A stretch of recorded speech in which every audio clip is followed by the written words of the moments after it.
Halo Ayah dan Bunda, berjumpa lagi dalam acara Mini Parenting.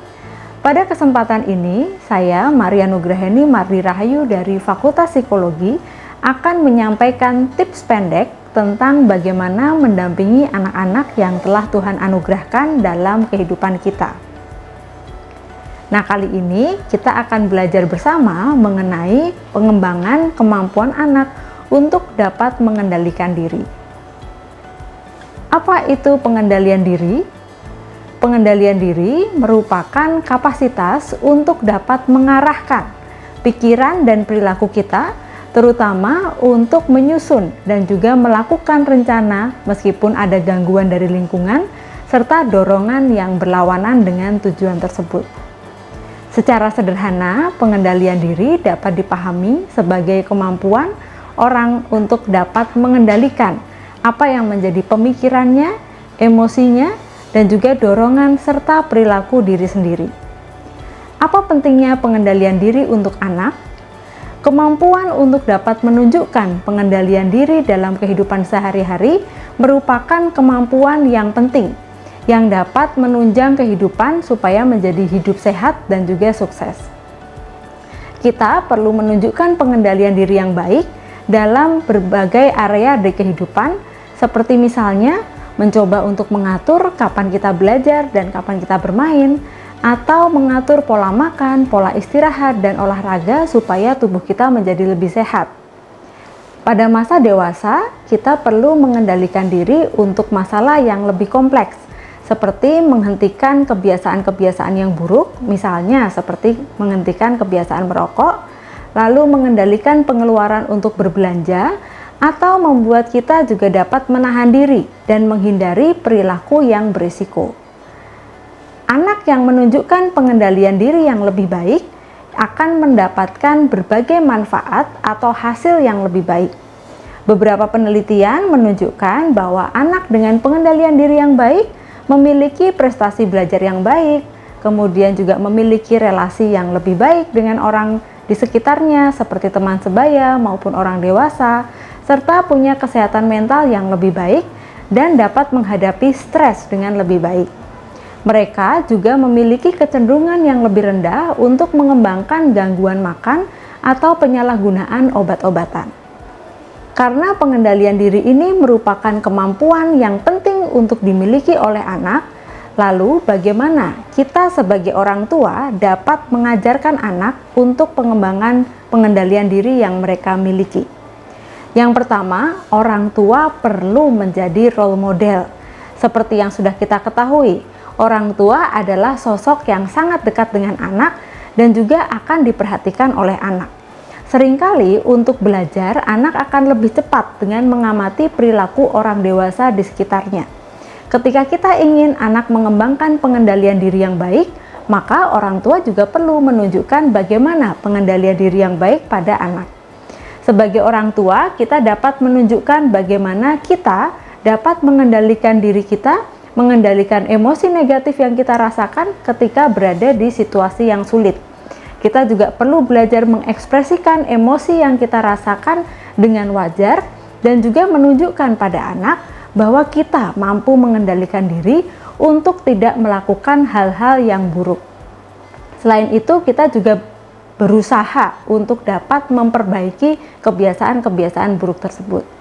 Nah, kita juga dapat menjelaskan kepada anak usaha yang telah kita lakukan untuk dapat mengembangkan pengendalian diri yang lebih baik. Yang kedua, memperjelas aturan. Untuk dapat mengendalikan diri, penting bagi anak untuk mengenali apa aturan yang berlaku di lingkungannya, baik itu di rumah, di sekolah, atau di lingkungan sosial lainnya.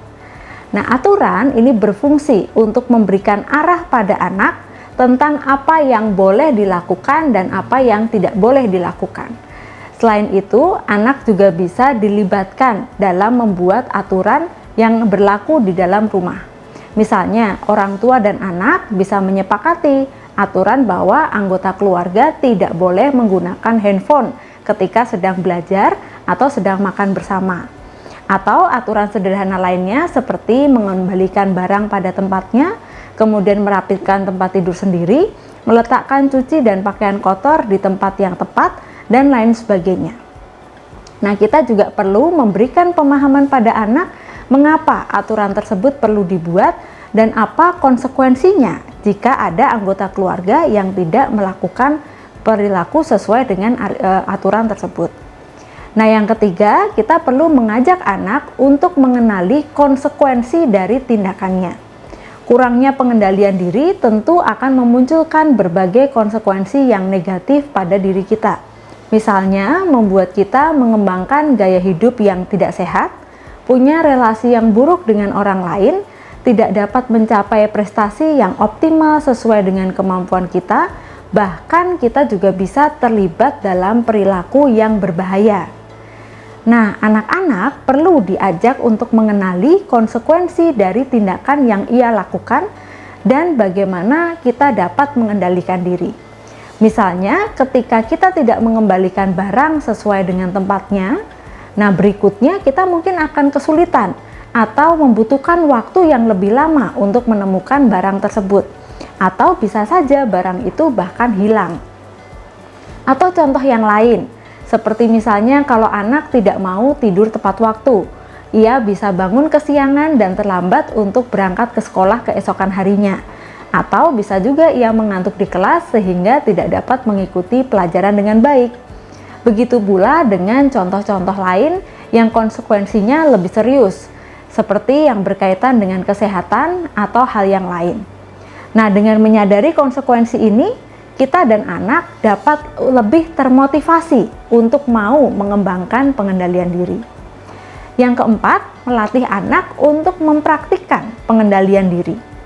Selain anak melihat contoh dari orang tuanya atau memahami aturan serta konsekuensi tindakan yang ada di lingkungannya, anak juga perlu dilatih untuk mempraktikkan pengendalian diri itu.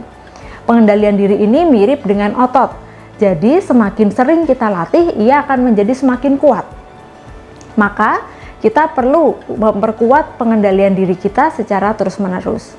Nah, misalnya kita dapat mengajak anak untuk menerapkan aturan yang telah disepakati tadi, seperti tidak melihat handphone saat sedang belajar atau saat sedang makan bersama.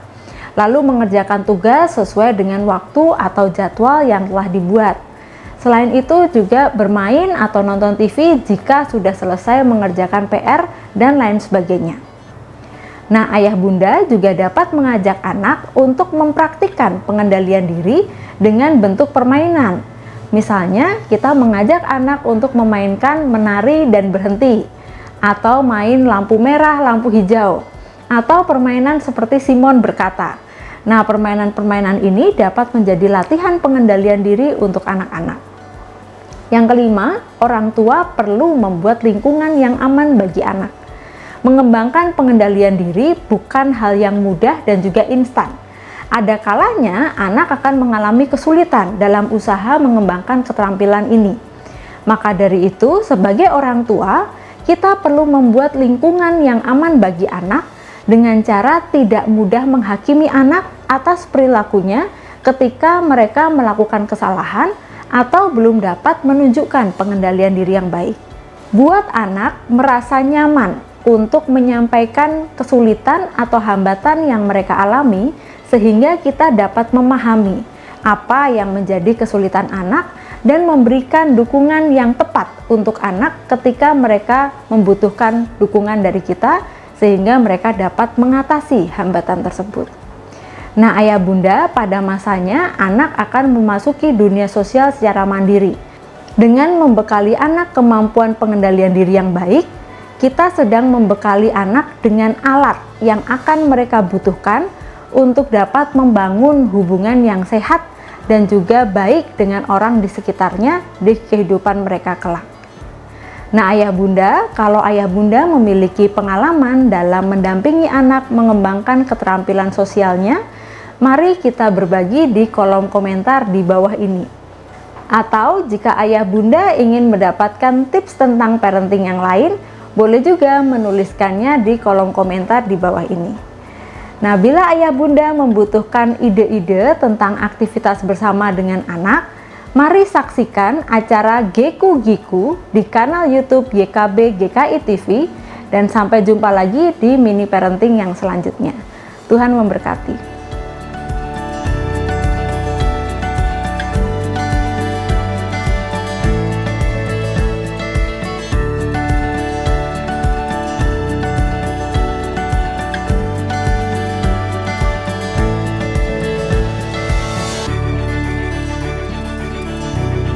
Sahabat, mari dukung pelayanan dan pekabaran Injil melalui YKB dengan membagikan link acara ini kepada sebanyak mungkin orang. Dukungan juga dapat saudara lakukan dengan mentransfer dukungan finansial ke rekening BCA ke nomor 450 305 2990 450 305 2990 atas nama Yayasan Komunikasi Bersama.